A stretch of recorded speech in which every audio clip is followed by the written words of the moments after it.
y'all ready for this? Come on, come on.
Rock it until 3 a.m. On the floor, dance some more. If you can't dance, do the best you can. Move your body, shake it proud. Turn that music way up loud. Till cops come and say you're done. Big bass music is allowed. Guys dressed up and girls look fine. There's no smoking or no wine. All you need is people and places. Cool locales and friendly faces. Ooh, hey girl, you make me smile. Wanna be with you a while. What's your name and what's your digits? Dance for come, let's get it. Shake it, shake it, shake it, shake it. Don't you break it, break it, break it. Who's that? Who's that? Shake it, shake it, shake it, shake it. Don't you break it, break it, break it. Who's that? Who's that? Let's all get this party crunk. Feel the noise and feel the funk. Get in line, Soul Train line. Dance till you stink like a skunk. Eat some food cause it's delicious. If you don't pay, do the dishes. See a girl, fine as a pearl, looking oh so bootylicious. Shaking her thing to this song. Wears decent clothes, not a thong. Well it's sweet, 2 cute feet. The kind of girl I like to meet. Like her cause she's got some knowledge. Graduated from a college. But even though she's got a degree, she's getting on the floor to dance with me. Hi, I'm Andre Meadows from TV Junkies. We're out here at the Texas Superhero and Villains Collector Show, and I am very privileged to have someone next to me that is a really, really cool person, and it's really part of the world of superheroes. She played the original Lois Lane on the 1950s Superman. So please, at home, give yourself a warm welcome to this lovely lady right here, Miss Noel Neill. How you doing? Fine, thank you. Thank you for that nice introduction. Right, yes. Glad to be here. Looks wonderful, doesn't it? Oh yeah, they've got plenty of stuff you can see back here. Yeah, We've got some of the original Superman right, costumes. and shirts down there, and it's really going to be something. We'll be here all day tomorrow. Okay, great. Now, I guess, you know, of course, first I just have to ask, is like, what was it like to be on a show like this? I mean, was it, you know, I guess in that the time, was it like a new, different, innovative thing to have a superhero show at the time, or? Yeah, it was. I always have to tell a story that Jack Larson tells. Who played Jimmy Olsen, of course. His agent said, "Jack, I've got a job for you. It'll be 13 weeks and whatever." Jack said, "Oh, I want to go to New York." He wanted to get, you know, into serious acting, this and that. His agent said, "Jack, listen to me. Take the 13 weeks, take the money, go back to New York and do your thing. Nobody will ever see this show." So, of course, you know what happened. Jack got to New York and did his thing, and it opened in '53 in New York, twice a day. And he said, I couldn't even ride the subways or walk down the street. They said, "Oh, Jimmy Olsen, Jimmy Olsen, Jimmy Olsen." So we're just, it's wonderful being, you know, with a series like that, because I've done college shows, and many times in these smaller towns or the colleges, I'll run into little ladies that are doing newspaper work, the television shows, and they'll say, "Because of Lois Lane, I'm doing this thing now. I'm joining the men's world." So it gives you a good feeling here that we did something good. Right, yeah. Yeah, so great. Yeah. So how did you you know, find the part, and what kind of ways, I guess, did you prepare to play this character from the comic series? Well, I had worked for the gentleman that produced the first television shows or series for movie houses. They were the cliffhangers, we used to call them. And he did, we did, 15 the first year. His name was Kirk Allen.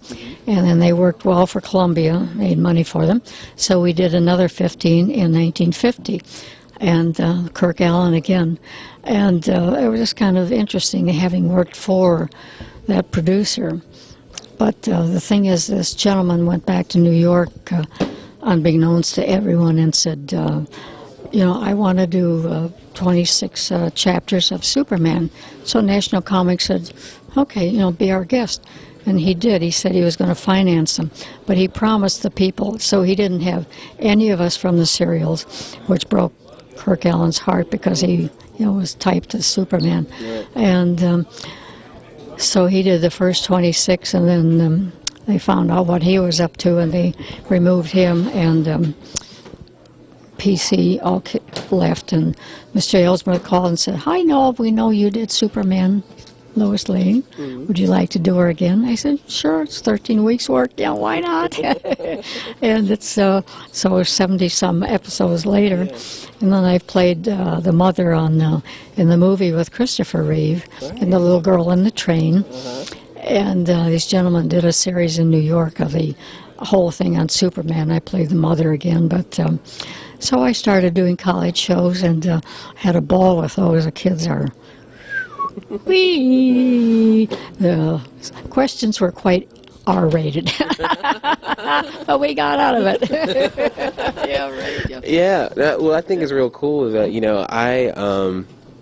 we used to have like Nick at Night and all that, and I remember being able to see some of the original 50 Superman growing up myself. And so, do you find that interesting that you can now you just still like little kids today that'll probably still get a chance to see some of this work, and it's kind of neat because we have like the digital age and everything now. Right. How did they do the how did they got them to fly and stuff? Well, in the first 26, they used wires. And they dropped George from about 6 feet, and he got up and dusted himself off, and he said, "Peter Pan flies, George Reeves doesn't." Walked off the set, and that was it for the day. So the Cy Simonson, who was our special effects man, a wonderful person, invented, was like you'd have a body mold. In fact, Jack and I did a little flying in the last show. As super whatever, and they make a mold for your body from about here down, and then you can lie on that, and then they can put your wardrobe on over and sew it up off camera, and there you are up on this, like I say, a frying pan, the arms hanging out and the legs hanging out, and they'd say, "Okay, you can stop relaxing now. Perk up, arms up, legs up, point your toes," and away we'd go again. But it was fun. But George was such a wonderful person. But one thing about college shows, I think it was funny. I was in Washington D.C., one of the schools one year, and this kid came up to me and said, "Lois Lane?" I said, "I sure hope so."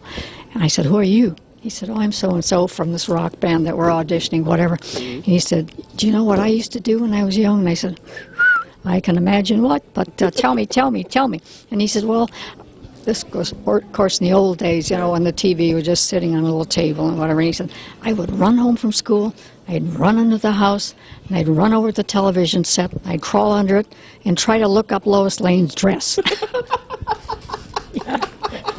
Oh, and I just love the thought of this. I could see this little kid doing that, Oh, and I used that so often. I was doing the college shows, and they all got a big laugh out of that. But it's nice when you meet people at these conventions and things that most of them are, I would say, middle-aged and whatever, and they always they hate to say I grew up with you because, I said, "Don't worry, I know I'm old, but whatever, I enjoy, thank you, free my heart, and whatever," and so they grew up with me, and us. Of course, the show was on like every day all over the world then, and now it's sort of in limbo and what they're going to do, I don't know. TV Land owns it now, of course. TNT owned it before that, and it's sold in publication and syndication.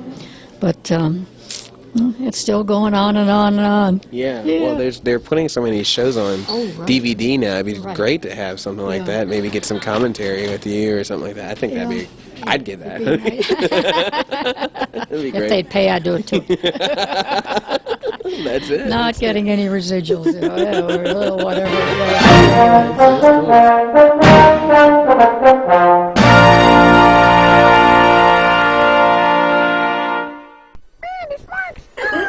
Those little crazy creatures. They're so cute. Cherie, it is 8 in the morning. What in the Bobby's world are you doing here? Looking as cute as ever. Besides, Mom's TV's broken, so I came over to watch my favorite TV show in the whole wide world, The Smorks. The what? The Smorks. They're these cool, crazy, cute cartoon characters. Awesome little Rachel.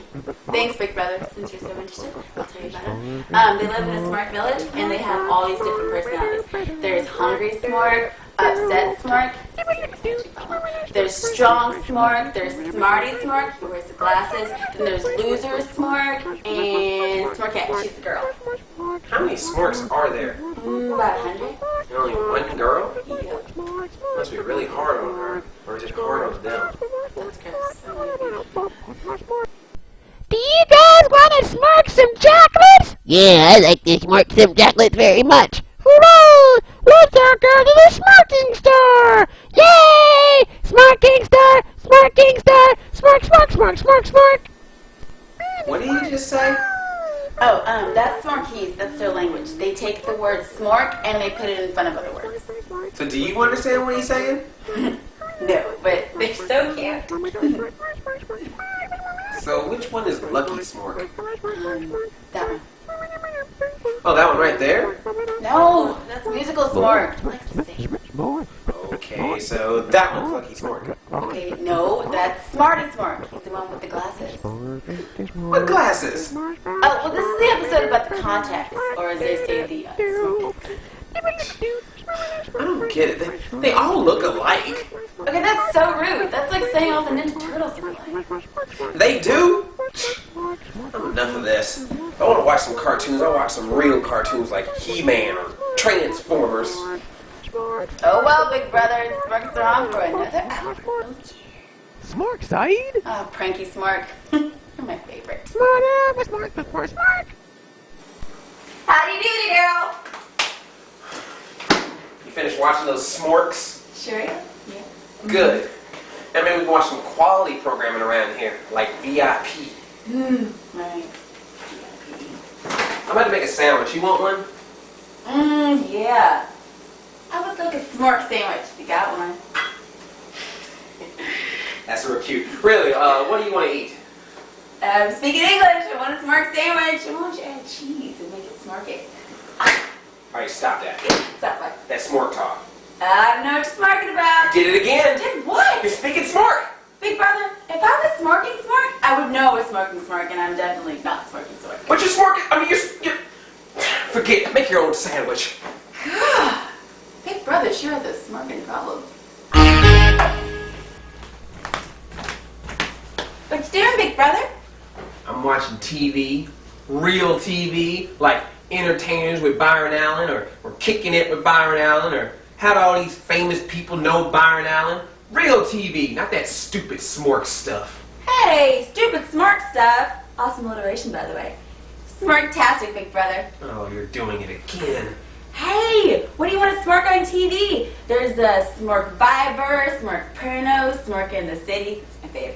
Or a classic, how about Smork and Mindy? Smork new, Smork new. Hey, you two. Hey, what's up? Finally, Marcia and Vanessa, two people with some common sense around here. Thanks. Hey, we came to invite you to a party. Oh, a party? I love parties. Well, what kind of party? A Smork party? Yeah. Oh no, not you too. Yeah, they're gonna play Smork music all night long. We should go and Smork the night away. Sweet, I love Smork music. We want Smork. Yeah. Give up the Smork. Yeah. We want Smork.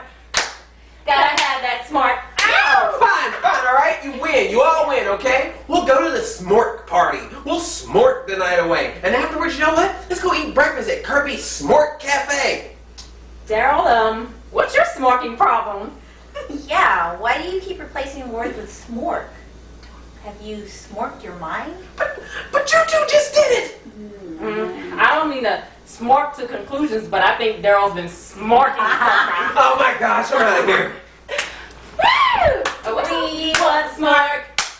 Gotta have that smork. We want smork. Woo! Gotta have that smork. Ow! Yeah. Smorks, Smorks, Smorks, Smorks, Smorks.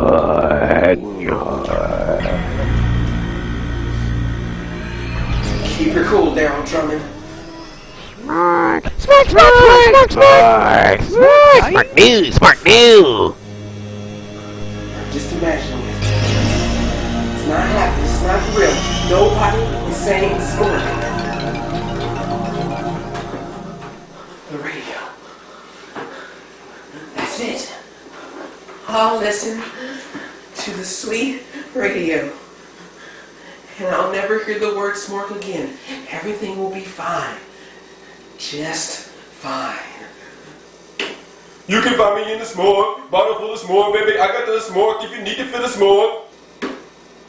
Don't be so quick to Smork away. Smork with me. He was a skater Smork. He says see you later Smork. He wasn't Smork enough for her. What happened to Miss Smork dependent? What happened to Miss Smork defensive? It's a remix of Smorknition. Hot and Smork out the kitchen. Mommy Smork in that body. Got every Smork in here wishing. No! I'm about to go crazy! Did I hear somebody say they were about to go crazy? Hi, everybody! Hi, Dr. Rick. Dr. Rick, you can help me. You're a psychiatrist, right? That's right. If you go crazy, it don't faze me. And they keep replacing words with Smork. I just don't know what to do. I'm just glad you can understand me. Well, your condition seems critical. I suggest you get some Smork. Take 2 Smorks and Smork me. Not you too. Smork, Smork, Smork, Smork, Smork, Smork, Smork, Smork, Smork, When will this end? When will this end? When you wake up, duh! What are you talking about? Come on, Darryl. Everyone acting all strange and stuff. Never seeming to end. Obviously, there's no explainable reason for this. So rather than think of some elaborate scheme, we'll just take the easy way out and say it was a dream sequence. A dream sequence? That's so cheap. Yeah, but the episode's almost over. So it's the only option we really have. True that. Good point. So how do I get out of this thing? You're the big TV watcher. You figure it out. Yeah. Let's see. Whenever anyone got upset and was in a dream sequence, they always screamed. And at the end of the scream, they would find themselves in their bed the next morning. So all I have to do is scream and I'm back out of the dream. Enough with the explanations already. I have a manicure appointment at 4. Okay. Here we go. No. No. No!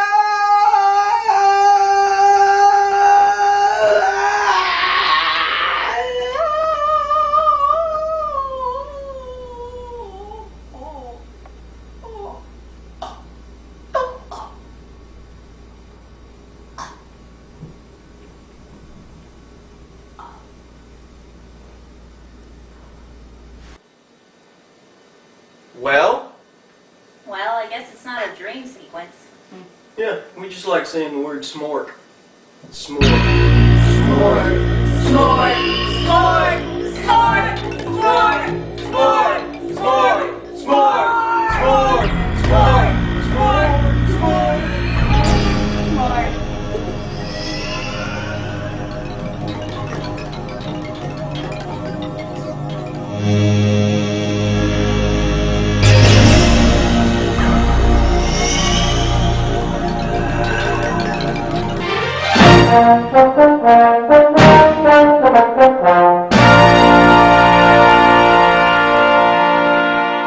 So, you, What kind of project adventures have you done since then, or like what other things have you? Well, I really haven't done much. We were all sort of typed, the men especially. Like Jack went back to New York and to Europe, and did his thing, and then went into producing and writing big movies with this friend of his. And let's see, goodness, everybody else is dead. I better not say anything. Well, let's see. So I was married, and I just became a housewife for a while, and then I got into doing the college shows, and I really haven't done any movies, except Jack and I once in a while do a television show. They always want to know what happened to George Reeves, really. And but, it'll be fun. We enjoy. We say, carry the flag. There we go. Very cool. Yeah. Do you ever catch any of, like, there's been so many versions of Superman that have come out, like now they have Smallville and stuff like that. Do you ever get to catch any of that? What do you think of this? I tried to watch Smallville, especially out of curiosity, to see what they were doing with Clark Kent as a child. And he's very good. Of course, I think Dean Cain was very good as Superman Lois and with Clark, Thatcher, yeah. right? But that sort of tanked. And then Jack and I did go down to Florida, and we did one show for a series called Superman's Boy of Superman. But Christopher George was the leading man, and he was so handsome. I mean, he couldn't be. I mean, he had to be Superman himself and nobody else. Right. But they showed that film, the series, for about a year, and then that kind of disappeared. And again, they talk about doing another movie next year, but they can't find a Superman, and the name people don't want to get involved because they'll say that's the end of my career if I'm another Superman. They call it the curse of Superman and whatever. So what can you do? But anyway, we just kind of enjoy what it is, and I enjoy these. Oh my goodness! Oh, thank you. Oh, in case a friend of mine wrote a book on me. Oh, really? Great. Yeah. Now, what is this about? Truth, Justice, and the American Way: The Original Times of Noel Neill with Original Lois Lane. And see, it's just full of all pictures and all the things I did, and they're all through from childhood. Oh, that's awesome. When I was young. Little dancing partners, little dancer in my babyhood days and whatever. But it's kind of an interesting book that we're promoting now. All right. Yeah, there we are, right. All the westerns I did, which I didn't believe I had done that many. I worked with Johnny Mac Brown and Jimmy Wakely and Lash LaRue, and it's kind of interesting the things I found out about me. Right. Yeah, right. Yeah.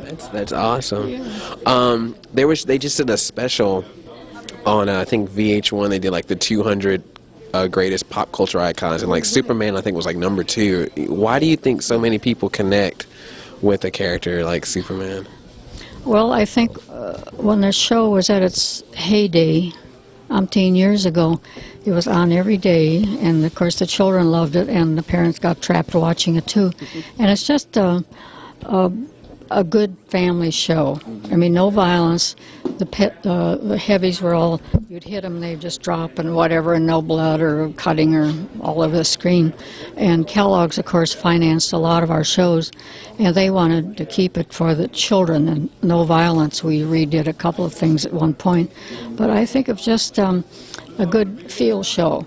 And they said, gee, you kids work together like you were family, which we did, after some 100 shows, you felt like family. And I think it's mainly just good entertainment. And every half-hour show had a good story and good heavies. And we used heavies that had all worked, character men who were good. And as George Reeves used to say, another script. Everything's the same. They just changed the name of the heavies.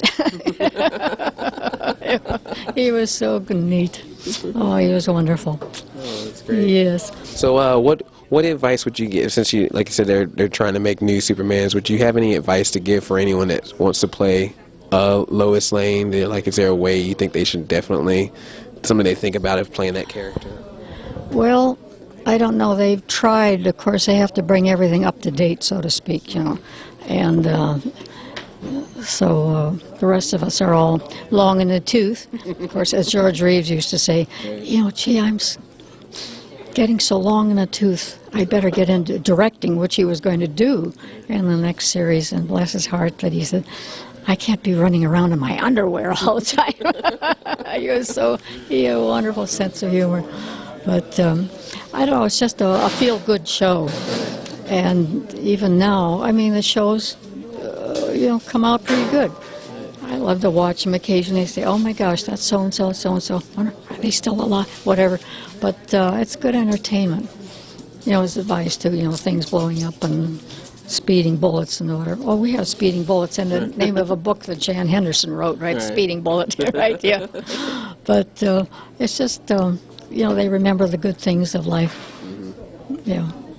Well, it's very good, and it's just very good to talk to you and get to hear about, the show and things like that. Because I just think there's just so many cool things that going to happen to make these types of shows, and then wish some of that was still in TV today.